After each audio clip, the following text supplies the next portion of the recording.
जय श्री कृष्ण मित्रों। ધોરણ 12 પ્રકરણ 6 ની અંદર વિદ્યુત ચુંબકીય પ્રેરણમાં નેક્સ્ટ મુદ્દાની અંદર જોઈએ। આગળ આપણે ઇન્ડક્ટર ચાલુ કરેલું આગળના વિડીયોમાં કન્ટિન્યુ કરીએ। ઇન્ડક્ટરની વ્યાખ્યા આપો તથા ગૂંચળા માટે U બરાબર 1/2 Li² સૂત્ર મેળવો। ઇન્ડક્ટર જેવું કે કેપેસિટર હોય, રેઝિસ્ટર એટલે અવરોધ હોય, એવી રીતે ઇન્ડક્ટર છે મિત્રો। ઇન્ડક્ટર કોને કહેવાય? તો પરિપથનો જે ઘટક આત્મપ્રેરકત્વનો ગુણધર્મ ધરાવે છે, પરિપથનો જે ઘટક આત્મપ્રેરકત્વનો ગુણધર્મ ધરાવે છે તેને ઇન્ડક્ટર કહે છે, કે જેની સંજ્ઞા આપણે લખીએ છીએ આ રીતે L પ્લસ માઇનસ। હવે આવું કેમ લખીએ છીએ? તો વ્યવહારમાં આવા ઇન્ડક્ટર જોવા મળે। આ બધા ઇન્ડક્ટરના ઉદાહરણો છે। કોઈ બી પરિપથ તમે ક્યારે બી ઓપન કરી હોય તો આવું કંઈક જોવા મળે તો સમજી જવાનું કે એ ઇન્ડક્ટર છે। વાસ્તવિક જિંદગીમાં આવા ઇન્ડક્ટર હોય, બરાબર। સ્પાઇરલ આકાર આ રીતે વાળેલા તાંબાનો તાર હોય, ગૂંચળું આ રીતે ગૂંચળું તૈયાર કરેલું હોય, એને આપણે ઇન્ડક્ટર કહીએ છીએ, તાંબાના તારનું। તો આ જ ગૂંચળું અહીંયા બતાવ્યું છે ઇન્ડક્ટર। ઇન્ડક્ટરની અંદર આત્મપ્રેરિત EMF, હવે અહીંયા જે EMF ઉત્પન્ન થાય છે અને બેક EMF મેં આગળના વિડીયોમાં કીધેલું છે, અને બેક EMF પણ કહેવાય છે, પ્રતિ EMF બેક EMF। કારણ કે તે પરિપથમાં પ્રવાહમાં થતા કોઈ પણ ફેરફારનો વિરોધ કરે મિત્રો। કોઈ બી પ્રવાહમાં ફેરફાર કરો એટલે તરત જ એનો વિરોધ કરે છે। ભૌતિક રીતે આત્મપ્રેરકત્વ એ જડત્વની ભૂમિકા ભજવે છે, જે યંત્રશાસ્ત્રમાંના દ્રવ્યમાનને સમતુલ્ય છે। એટલે આત્મપ્રેરકત્વ અને દ્રવ્યમાન બંને સરખા છે। એટલે L આત્મપ્રેરકત્વ કહો કે પછી એને સમકક્ષ દ્રવ્યમાન એમ, તમે આગળ ચેપ્ટર ભણશો, 7મું ચેપ્ટર કાં તો ભણી બી ગયા છો, તેની અંદર L બરાબર M, જે ઇન્ડક્ટર જે કામ, જે દ્રવ્યમાન જે કામ કરે છે જડત્વનું, એ જ જડત્વનું કામ ઇન્ડક્ટર કરે છે। તેથી પ્રવાહ પ્રસ્થાપિત કરવા માટે બે EMF વિરુદ્ધ કાર્ય કરવાની જરૂર પડે। આમ કરવામાં આવેલા કાર્યને ચુંબકીય સ્થિતિ ઉર્જા સ્વરૂપે સંગ્રહ પામે છે। અને આમ કોઈ પણ ક્ષણે પરિપથમાં પ્રવાહ I માટે કાર્ય કરવાનો દર છે। ટૂંકમાં તમારી પાસે બે EMF ઉત્પન્ન થાય, એક તમે બહારથી જે આપો છો EMF, અને જે અંદર ઉત્પન્ન થાય છે EMF, અને આ પરિણામી પ્રવાહ એના પરથી આપણને મળે છે। તો એ પ્રવાહની અંદર જે ફેરફાર થાય એ ફેરફાર એ આપણી કાર્ય અથવા ઉર્જા, સ્થિતિ ઉર્જા સ્વરૂપે સંગ્રહ પામે। હવે અહીંયા કાર્યમાં થતો ફેરફાર dW/dt બરાબર EI, બરાબર। આ કોઈ ગભરાવાની જરૂર નથી, આ પાવરનું સૂત્ર છે। પાવર P બરાબર કાર્ય છેદમાં સમય W/T, આવું તમે લખેલું છે। કાર્ય P બરાબર W/T, તો આપણે એ જ કામ કર્યું છે। કાર્ય dW/dt બરાબર EI, માનાંકમાં એટલે ધન જ મૂલ્ય લેવાનું છે, અને કાર્ય કરવાનો દર લખ્યો છે। કાર્ય કરવાનો દર એટલે સમય દર, એને કાર્ય ત્વરા પાવર કહેવાય છે, તેના પરથી dW/dt। હવે જો આપણે અવરોધમાં વ્યયની અવગણના કરીએ, અવગણના એટલે કોઈ વ્યય નથી થતો એવું ધારી લઈએ, અને માત્ર પ્રેરણની જ અસરને ધ્યાનમાં લઈએ, તો સમીકરણ E બરાબર -L di/dt નો આપણે ઉપયોગ કરીએ। E બરાબર di/dt આગળ તારવેલું છે, એટલે હવે આપણે શું થશે, આ dW/dt જે સમીકરણ છે એ સમીકરણ અહીંયા લખ્યું, E બરાબર L di/dt, એટલે L di/dt, અને અહીંયા વધારાનું I હતું એ તો ખરો જ। હવે બંને બાજુથી dt કેન્સલ કરો, એટલે કે સામેથી dt ઉડી જાય, એટલે અહીંથી dt જતા રહેશે, અહીંથી dt જતા રહે, એટલે dw બરાબર Li di। હવે dw માંથી w કરવું હોય તો w બરાબર સંકલન ઓફ dw, d દૂર કરો, વિકલન દૂર કરવા માટે સંકલન, તો 0 થી I, કારણ કે પ્રવાહનું વિકલન થાય છે dw, એટલે પ્રવાહ I di, એટલે કે 0 થી પહેલા પ્રવાહ 0 હતો અને પછી પ્રવાહ I, તો 0 થી I Li di। હવે L અચળ, તો સંકલન ઓફ I di મળે આપણને। હવે સંકલન ઓફ I di, તો સંકલનના નિયમ પ્રમાણે એક ઘાત ઉપર ચડી જાય I², અને જે ઘાત મળી છેદમાં મૂકો I²/2, 0 થી I। હવે અપર માઇનસ લોઅર, I ની જગ્યાએ I મૂકો I², અને I ની જગ્યાએ 0 મૂકો તો 0 થઈ જાય, એટલે W બરાબર L બ્રેકેટમાં I²/2, એટલે કે 1/2 Li²। આ તમારું સમીકરણ થઈ ગયું, 1/2 Li², બરાબર। આ 1/2 Li², આવું કંઈક સમીકરણ આપણને મળે। આ કાર્યનું સમીકરણ થઈ ગયું, કાર્ય W બરાબર 1/2 Li², ઇન્ડક્ટરમાં સંગ્રહ પામતી ઉર્જા। આમ પ્રવાહ પ્રસ્થાપિત કરવા માટે, એટલે તમારે જો ઇન્ડક્ટરમાં પ્રવાહ પ્રસ્થાપિત કરવો હોય તો કેટલી ઉર્જા એને આપવી પડે મિત્રો? તો એને આપવી પડતી ઉર્જા યુ બરાબર 1/2 LI². આ મોસ્ટ ઇમ્પોર્ટન્ટ સૂત્ર 1/2 CV². કેપેસિટરની ઉર્જાનું સૂત્ર છે 1/2, બીજા ચેપ્ટરમાં આપણે જોઈ ગયા 1/2 CV². તો આ ઇન્ડક્ટરની ઉર્જા છે 1/2 LI². આ સૂત્ર આપણને એમ દ્રવ્યમાન ધરાવતા એટલે કે 1/2 mv² જેવી થઈ. આ સૂત્ર તમારી જોડે છે 1/2 mv², એટલે કે એમ દ્રવ્યમાન ધરાવતા કણની ગતિ ઉર્જા માટે mv²/2 ની યાદ અપાવે છે, અને જે દર્શાવે છે કે L એ એમને સમતુલ્ય છે. L એ વિદ્યુત જડત્વ છે અને પરિપથમાં પ્રવાહની વૃદ્ધિ અને ક્ષયનો વિરોધ કરે છે. એટલે પ્રવાહ વધારો તો બી વિરોધ કરે, ઘટાડો તો બી વિરોધ કરે છે, અને બેક EMF પણ કહે છે. આ રીતે આપણને પરિપથની અંદર ઇન્ડક્ટર મળશે. આને ઇન્ડક્ટર કહેવાય. બરાબર. આ રીતની કોઈ બી પરિપથ જોવા મળે તમારા કોઈ એલસીની અંદર કદાચ ભાગ્ય જોવા મળે, પણ ટીવી, કોઈ રેડિયો હોય મોટો, કોઈ સ્પીકર એને રિપેર કરતા એટલે આ રીતના જોવા મળે તો સમજી જવાનું કે તમને આ વસ્તુ મળશે. હવે આવે છે અન્યોન્ય પ્રેરકત્વ. અન્યોન્ય પ્રેરકત્વ કોને કહેવાય? અને અન્યોન્ય પ્રેરકત્વ માટેનું સૂત્ર એકબીજાની નજીક રાખેલા ગુછરા માટે મેળવો. અન્યોન્ય એટલે એક ગુછરું બીજાને પ્રેરિત કરે. જેમ આકૃતિમાં દર્શાવ્યા છે, બે ગુછરાઓ સામસામે C1 અને C2 કિલોમીટર એકમાંથી પ્રવાહ પસાર કરો. તો હવે જો અહીંયા C2 ગુછરામાંથી આપણે કોઈ પ્રવાહ પસાર કરીએ, બરાબર, એટલે એની કારણે ચુંબકીય ક્ષેત્ર, એ ચુંબકીય ક્ષેત્ર રેખાઓ જે આપણને મળે છે એ આ બીજા ગુછરાની સાથે સંકળાય છે. આ જે ક્ષેત્ર રેખાઓ છે એ આની સાથે સંકળાય છે. હવે આપણે શું કરીએ, આ પહેલો જે ગુછરો, બીજો જે ગુછરો છે, આના પ્રવાહમાં ફેરફાર કરીએ di/dt. આની અંદર di/dt કરો એટલે શું થશે? આના પ્રવાહમાં ફેરફાર થાય એટલે એને કારણે આની સાથે સંકળાયેલા ફ્લક્સમાં પણ ફેરફાર થાય, એટલે ∅1 અને આ I2, બરાબર. અને એની કારણે પ્રેરિત EMF ઉત્પન્ન થાય છે. એટલે એકને કારણે બીજામાં જે EMF ઉત્પન્ન થાય એને પ્રેરિત, એને કહેવાય છે અન્યોન્ય પ્રેરણ. અન્યને કારણે પ્રેરણ. તેમ તમને બીજા કોઈ પ્રેરિત કરે, બીજા કોઈ ધમકાઈને તમને વાંચવા બેહાડે, કે તમને એવી કોઈ ભાષણ આપીને તમને તૈયાર કરે કે ભાઈ ભણો, વાંચો, લખો, તો એ અન્યોન્ય, અન્ય કરે છે એટલે કે અન્યોન્ય પ્રેરણ. અને પોતે જાતે કરતા હોય તો સેલ્ફ, બરાબર, આત્મપ્રેરણ. આવી કંઈક રચના આપણને મળે. જે મેં એક ઉદાહરણ આપેલું છે કે ભાઈ લેમ્પને પાવર સોર્સમાંથી સતત ચુંબકીય ક્ષેત્રમાં ફેરફાર કરો. એસી હોય એટલે સતત EMF બદલાતું જાય, અને એની સામે બીજો ગુછરો મૂકો એટલે તમે જોઈ શકો છો આ લેમ્પ સતત ચાલુ બંધ થાય. આ લેમ્પ ચાલુ જ છે કે આમાંથી પ્રવાહ સતત પસાર થાય છે, એસી છે એટલે. પણ એસી એ ઓલ્ટરનેટિંગ કરંટના નિયમ પ્રમાણે સતત બદલાતો રહેતો પ્રવાહ, એટલે સતત બદલાય, એટલે એને કારણે આકૃતિમાં દર્શાવ્યા પ્રમાણે ફેરફાર થાય. એટલે ફેરફારને કારણે, ફ્લક્સનો જે ફેરફાર થાય એને કારણે તમને આ બલ્બની અંદર ચાલુ બંધ એવી ગોઠવણ મળતી જાય છે. બરાબર. આ ગોઠવણ તમને અહીંયા મળે. જો C1 ગુછરાના આપણી પાસે બે ગુછરા છે, C1 અને C2. હવે C1 માટે બધું N1 રાખીએ, એટલે C1 ગુછરામાં આટાની સંખ્યા N1, સંકળાયેલ ફ્લક્સ, તો તેની સાથે સંકળાયેલ ફ્લક્સ કેટલું મળે? N1 ∅1. તો N1 ∅1 ચલે છે I2, હમણાં જ જોઈ ગયા.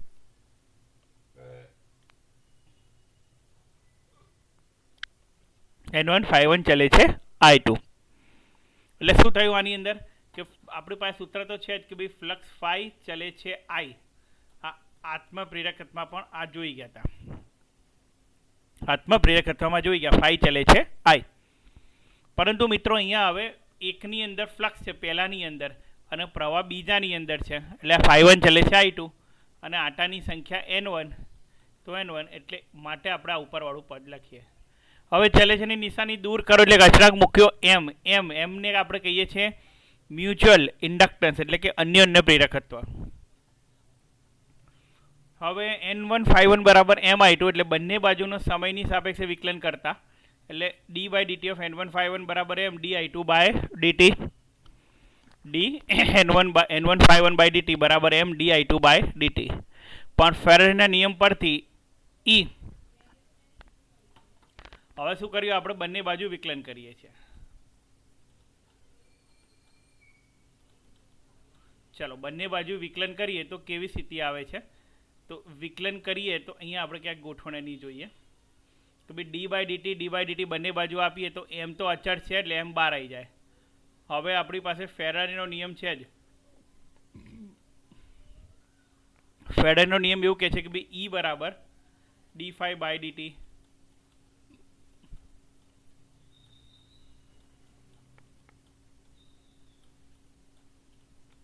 E બરાબર d∅dt. એટલે કે N1d∅1/dt બરાબર અહીંયા N1 પણ આવી જશે, આંટાની સંખ્યા પણ આવે છે એટલે N1d∅1/dt બરાબર આપણે લખી શકીએ E1 પહેલામાં ઉદ્ભવતું પ્રેરિત EMF અથવા E બરાબર -Mdi2/dt એટલે ટૂંકમાં આનું વિકલન કર્યું, પહેલા નિયમ પરથી Eનું મૂલ્ય લખ્યું એટલે આપણને અન્ય પ્રેરિત EMF મળ્યું E બરાબર -Mdi2/dt. આમ નજીકમાં રાખેલા ગુછરા પૈકી કોઈ એકમાં વિદ્યુત પ્રવાહ બદલાય તો બીજા ગુછરામાં EMF પ્રેરિત થાય છે. આ પ્રેરિત EMFનું મૂલ્ય વિદ્યુત પ્રવાહના ફેરફારના દર અને બે ગુછરાના અન્ય પ્રેરકત્વના મૂલ્ય પર આધારિત છે. જે આત્મપ્રેરકત્વમાં જોઈ ગયા એના જેવું જ છે, E બરાબર Ldi/dt, આમાં Mdi/dt બરાબર Mdi/dt આપણને મળે. આ તમારું આત્મપ્રેરકત્વ બરાબર. આની અંદર પણ આગળની જેમ જ બે વ્યાખ્યાઓ મળે, બહુ એની ચર્ચા આપણે કરતા નથી. તમારે ખાલી બે વ્યાખ્યા પણ મેળવી શકે કે એક ગુછરાના બે ગુછરાના તંત્રમાં એક ગુછરામાં પ્રેરિત થતો એક ગુછરામાં પ્રવાહનો ફેરફાર 1 એમ્પિયર પર સેકન્ડ હોય તો પ્રેરિત થતો EMF એને આપણે કહીએ છીએ બીજા ગુછરાનો અન્ય પ્રેરકત્વ બરાબર. જોવું એટલે કન્સેપ્ટ આની અંદર આપણે જોઈ શકીએ.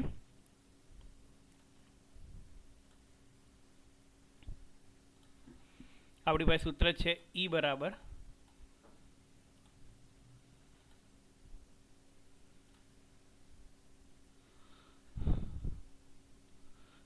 ચલો આપણી પાસે અહીંયા સૂત્ર છે E બરાબર Mdi/dt.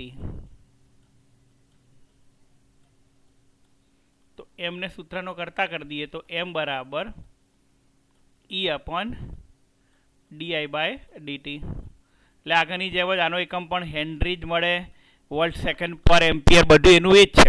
બસ ખાલી ફેર એટલું પડે કે એની વ્યાખ્યામાં બે ગુછરાનું તંત્ર આવે કે ભાઈ બે ગુછરાના તંત્રમાં એક ગુછરામાં વિદ્યુત પ્રવાહનો ફેરફાર 1 એમ્પિયર પર સેકન્ડ હોય અથવા એકમ હોય, ફેરફારનો સમય દર 1 એકમ હોય તો પ્રેરિત થતું EMF એને આપણે કહેવાય અન્ય પ્રેરકત્વ.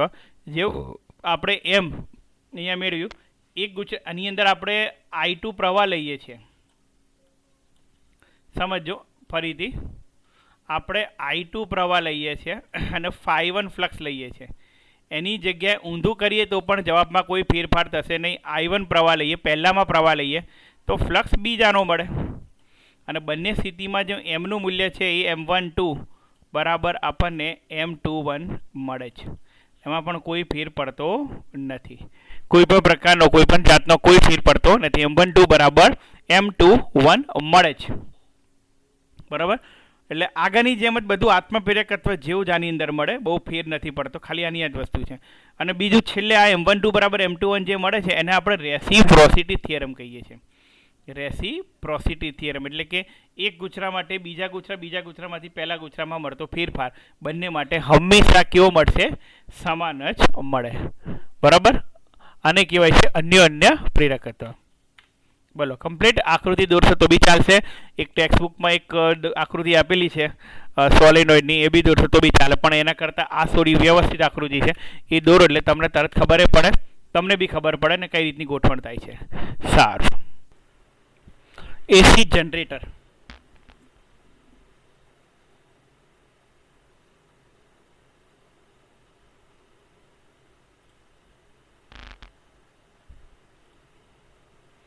એસી જનરેટર કોને કહેવાય સમજી. એસી જનરેટરનો કન્સેપ્ટ, જ્યારે એક ક્ષેત્ર પર ધરાવતું વાહક, હવે એસી જનરેટર ઘણી બધી જગ્યાએ તમે જોવા મળે છે. એનો સિદ્ધાંત પણ તમે 9મા 10મા ધોરણની અંદર ભણી ગયા છો, છતાં પણ હજી થોડું સારી ડિટેલમાં સમજવું હોય હું તમને એક બે આકૃતિઓ દર્શાવું છું. બે રીંગો, બે સ્લીપ રીંગો બરાબર. આ બે ચુંબકો, એક N બીજું S, N અને S. ગેલોમીટર જે પ્રવાહનું માપન કરે છે, સતત આ જે એક રિંગ છે સતત આ રીતે ગતિ કરતી જાય કે જેને કારણે આ ચુંબકીય ક્ષેત્ર રેખાઓ N થી S, આ ચુંબકીય ક્ષેત્ર રેખાઓ અને ચુંબકીય ક્ષેત્ર રેખાઓની અંદર તમે જોઈ શકો છો આકૃતિમાં દર્શાવ્યા પ્રમાણે એક ગૂંચળું છે, એક સમતલ ગૂંચળું કે જે સતત ચુંબકીય ક્ષેત્રમાં ગતિ કરે ને એને કારણે ગેલોમીટરનું કંઈક આવર્તન દેખાય. હજી થોડું ડિટેલમાં સમજીએ. ખ્યાલ આવે છે? બે સ્લીપ રિંગો, અહીંયાથી આપણે કાર્ય કરીશું અને ગોળ ગોળ ફેરવીશું જનરેટર, બરાબર, અને આને ગોળ ગોળ ફેરવતા જઈએ એટલે આકૃતિમાં દર્શાવ્યા પ્રમાણે આ સમતલ ગૂંચળું ચુંબકીય ક્ષેત્ર આ રીતે N થી S માં ગતિ કરશે. આ N અને નીચે S, NS માં ગતિ કરે છે. વોલ્ટ મીટર કો ગેલોમીટર કો એનું રીડિંગ આપણને મળે છે. હજી એક ડિટેલ આકૃતિ બતાવી છે મેં, હજી થોડી એની સ્પષ્ટતા તમને મળે. નોર્થ પોલ સાઉથ પોલની વચ્ચે આપણે ચુંબકીય ક્ષેત્રની વચ્ચે જ્યારે આપણે ગૂંચળાને ગતિ કરાવીએ તો કંઈક આકૃતિમાં દર્શાવ્યા પ્રમાણે આ જે ડોટ છે એટલે ઇલેક્ટ્રોનની ગતિ દર્શાવે છે કે ભાઈ કઈ રીતે ઇલેક્ટ્રોન ગતિ કરે છે. પાછા આવી જઈએ આપણે મેઇન થિયરી ઉપર કે જ્યારે એક ક્ષેત્ર પર ધરાવતું વાહક તારનું ગૂંચળું ચુંબકીય ક્ષેત્રમાં ભ્રમણ કરે છે. જ્યારે એક ક્ષેત્ર પર ધરાવતું વાહક તારનું ગૂંચળું ચુંબકીય ક્ષેત્રમાં ભ્રમણ કરે છે ત્યારે ગૂંચળાનું અસરકારક ક્ષેત્રફળ a cos θ છે. હવે આખો કન્સેપ્ટ સમજો કે ભાઈ આ N અને S તમારી સામે જ છે. આ એક ગૂંચળું જે પેલી આકૃતિમાં બતાવ્યું એવું જ ગૂંચળું, બે સ્લીપ રિંગો સાથે જોડેલું ગૂંચળું, બરાબર. હવે શું કહે છે કે ભાઈ ગૂંચળાનો અસરકારક ક્ષેત્રફળ a cos θ, જ્યાં થીટા એ A અને B વચ્ચેનો ખૂણો, ચુંબકીય ક્ષેત્ર B એ N થી S, આ B ની દિશા થઈ ગઈ, બરાબર, અને ક્ષેત્રફળ સદિશ A, આ A અને બંને વચ્ચેનો જે ખૂણો છે એ થીટા, તો આ થીટા છે. હવે જો થીટાને ફેરફાર કરો એટલે કે ફ્લક્સમાં ફેરફાર થવાથી કરવાની આ પદ્ધતિને એસી જનરેટરનો સિદ્ધાંત કહે છે. એટલે કે થીટામાં ફેરફાર કરો એટલે કે તરત જ પરિણામી પ્રેરિત EMF ઉત્પન્ન થાય. એટલે કે એક ક્ષેત્ર પર ધરાવતું વાહક તારનું ગૂંચળું ચુંબકીય ક્ષેત્રમાં ભ્રમણ કરે છે ત્યારે ગૂંચળાનું અસરકારક ક્ષેત્રફળ a cos θ છે, જ્યાં થીટા A અને B વચ્ચેનો ખૂણો છે. ફ્લક્સમાં ફેરફાર કરવાની આ પદ્ધતિ એ એસી જનરેટરનો સિદ્ધાંત છે. ફ્લક્સમાં ફેરફાર કરવાની આ પદ્ધતિ એટલે થીટાનું મૂલ્ય બદલવાની આ જે પદ્ધતિ છે એ એસી જનરેટરનો સિદ્ધાંત છે. એસી જનરેટર યાંત્રિક ઉર્જાને વિદ્યુત ઉર્જામાં રૂપાંતરિત કરે છે. ફરીથી મિત્રો, એસી જનરેટર યાંત્રિક ઉર્જાને વિદ્યુત ઉર્જામાં રૂપાંતરિત કરે છે. એટલે વિદ્યુત ઉર્જાનું યાંત્રિક ઉર્જાનું વિદ્યુત ઉર્જામાં રૂપાંતર કરતી રચના એટલે એસી જનરેટર. આકૃતિમાં દર્શાવ્યા પ્રમાણે એની સાદી રચના તમે બનાવી શકો છો. બીજી કોઈ માથાકૂટ કરવાની નહીં. બે ત્રણ આકૃતિ બી તમને બતાવી કે ભાઈ આ રીતની ગોઠવણ આપણે કરવાની છે. હવે આ કન્સેપ્ટ આપણે સમજીએ. તેમાં શાફ્ટ જડિત કરેલું છે, બરાબર. શાફ્ટ એટલે વચ્ચે ધરી એની જોડેલી હોય છે, એક અક્ષ તેની કે જે શાફ્ટ ઉપર પરિણામી દોલન હોય અથવા વર્તુળાકાર ગતિ કરતો હોય. શાફ્ટ જડિત કરેલું એક વાહક ગૂંચળું છે. વાહક ગૂંચળાને આપણે આર્મેચર કહીએ છીએ. વાહક ગૂંચળાને આપણે આર્મેચર કહીએ છીએ. આ ગૂંચળાની ભ્રમણાક્ષ ચુંબકીય ક્ષેત્રની દિશાને લંબ છે. ગૂંચળાની ભ્રમણાક્ષ ચુંબકીય ક્ષેત્રની દિશાને લંબ, અને આ ગૂંચળાને યાંત્રિક રીતે બાહ્ય માધ્યમ દ્વારા સમાન ચુંબકીય ક્ષેત્રમાં ભ્રમણ કરાવવામાં આવે છે. જ્યારે ગૂંચળા સાથે સંકળાયેલ ચુંબકીય ફ્લક્સમાં ફેરફાર થાય છે તેથી ગૂંચળામાં પ્રેરિત EMF થાય છે. હવે ચુંબકીય ફ્લક્સમાં ફેરફાર એટલે પ્રેરિત EMF, બરાબર. ચુંબકીય ફ્લક્સમાં ફેરફાર એટલે પ્રેરિત EMF. અહીંયા આપણે કરવાનું શું છે તો ભાઈ એસી જનરેટર એ યાંત્રિક ઉર્જાને વિદ્યુત ઉર્જામાં રૂપાંતરિત કરે છે. આ ગૂંચળાના છેડાઓ બે સ્લીપ રિંગ અને બ્રશ સાથે જોડેલા છે, હમણાં જોઈ ગયા એ પ્રમાણે, અને તેમને બાહ્ય પરિપથ સાથે જોડેલ છે. જ્યારે ગૂંચળાને ઓમેગા જેટલી કોણીય ઝડપથી ભ્રમણ કરવામાં આવે છે ત્યારે કોઈ ટી ક્ષણે ચુંબકીય ક્ષેત્ર બી અને ગૂંચળાના ક્ષેત્રફળ સદિશ એ વચ્ચેનો કોણ થીટા બરાબર ઓમેગા ટી, કારણ કે ઓમેગા બરાબર થીટા અપોન ટી કોણીય સ્થાનાંતર છેદમાં સમય એટલે થીટા અપોન ટી એટલે થીટા બરાબર ઓમેગા ટી બરાબર 0 સમય થીટા બરાબર 0 ધારેલ છે. પરિણામે ગૂંચળા સાથે કોઈ પણ સમય સંકળાયેલ ફ્લક્સ ફાઈ બી બરાબર BA cos θ બા cos θ, આ તો આપણી જોડે છે જ. BA cos omega T theta બરાબર. પછી આખા સમીકરણનું સમય સાપેક્ષે વિકલન કરીએ તો d phi b by dt બરાબર b એ અચળ d by dt of cos omega T. હવે n આટા હોય તો બંને બાજુ n વડે ગુણી નાખ્યા આપણે. જુઓ, એટલે n d phi b by dt બરાબર nb A d by dt of cos omega T.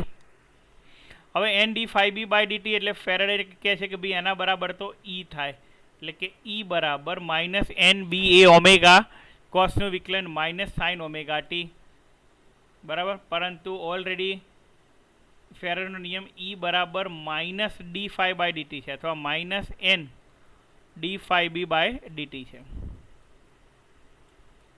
એટલે અહીંયા already d phi by dt minus અને આ માઇનસ માઇનસ માઇનસ પ્લસ એટલે ઈ બરાબર minus N B A omega sine omega t minus minus plus N B A omega sine omega t. આને કહી દો સમીકરણ નંબર 1.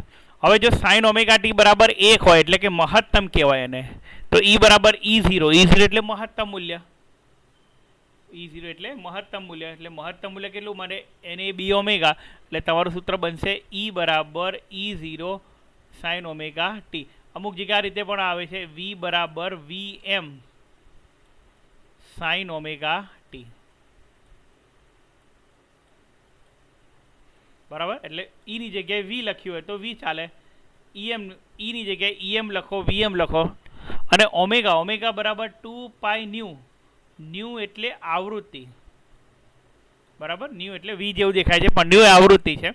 તો ઓમેગા બરાબર 2 પાઈ ન્યૂ, તો E બરાબર અથવા એપ્સાયલોન બરાબર એપ્સાયલોન 0 સાઇન 2 પાઈ વીટી નો પણ આપણે ઉપયોગ કરી શકીએ કે E બરાબર એપ્સાયલોન 0 સાઇન 2 પાઈ ન્યૂટી, જ્યાં એસી ઈએમએફનું તાક્ષણિક મૂલ્ય આપે છે.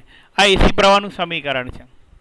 બરાબર, આપણે આગળના પ્રકરણમાં 7મા ચેપ્ટરમાં તમે ચાલુ કર્યું હશે તો આ ચેપ્ટરનો આનો ઉપયોગ કરીશું. V બરાબર VM સાઇન ઓમેગા ટી અથવા તો VM કોસ ઓમેગા ટી પણ મિત્રો લેવાય.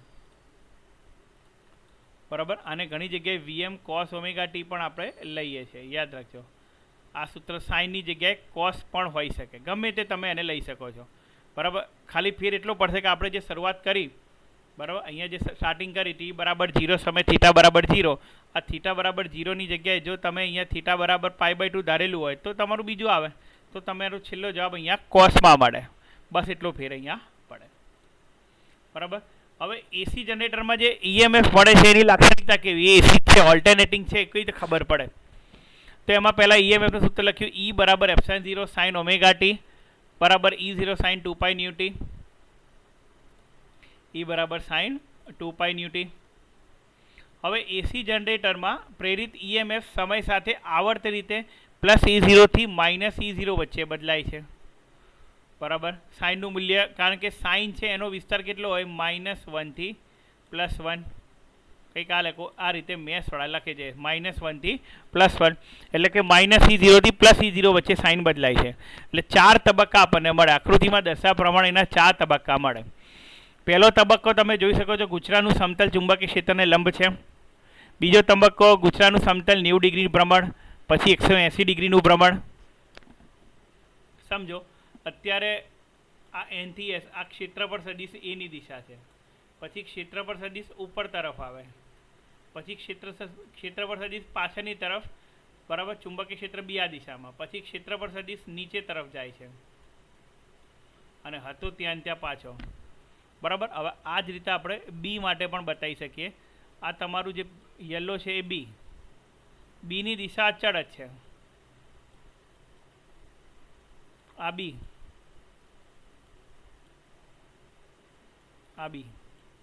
અને તમારું જે ખૂણો બને છે મિત્રો, બરાબર, આ ખૂણો થાય અત્યારે 90 ડિગ્રી, 180 ડિગ્રી, 270 ડિગ્રી, વળી પાછો 0.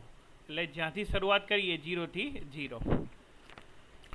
બરાબર, અને દરેક માટે પ્રેરિત ઈએમએફ વિરુદ્ધ સમય ટીનો આલેખ અહીંયા આપણે બતાવેલો છે. હજુ થોડું ડિટેલમાં જોવું હોય તો જુઓ. તબક્કો 1 પહેલા ટી બરાબર 0 સમય ગુછરાનું સમતલ ચુંબકીય ક્ષેત્રને લંબ છે. થીટા 0 એટલે ઓમેગા ટી 0, સાઇન 0 નું મૂલ્ય 0 એટલે કોઈ ઈએમએફ નથી. એટલે તમે જોઈ શકો છો અહીંયા ઈએમએફનું મૂલ્ય 0 છે.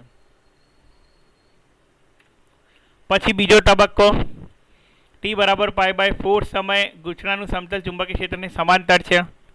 થીટા બરાબર ઓમેગા ટી બરાબર 90 ડિગ્રી, સાઇન 90 ડિગ્રી બરાબર 1 એટલે E બરાબર E0. E બરાબર E0 એટલે મહત્તમ મળ્યું તમને. ટી બરાબર T બાય 2 સમય ગુછરાનું સમતલ ચુંબકીય ક્ષેત્રને લંબ છે.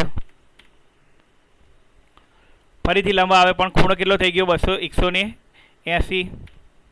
બરાબર, 180 ડિગ્રીનો ખૂણો. આ હવે સાઇન 180 નું મૂલ્ય 0 એટલે ઈએમએફ 0 થાય. પછી પાઈ બાય 2 મહત્તમ એટલે 1 માટે, પછી પાછું 0, પછી પાછું -1 આવશે નીચે તરફ, વળી પાછું 0. પછી તબક્કો 4 3t બાય 4 એટલે 270 ડિગ્રી, સાઇન 270 એટલે માઇનસ, તો માઇનસ નીચેની તરફ -1, બરાબર. પાંચમા તબક્કામાં t બરાબર t સમય એટલે એક પરિભ્રમણ પૂર્ણ થઈ ગયું.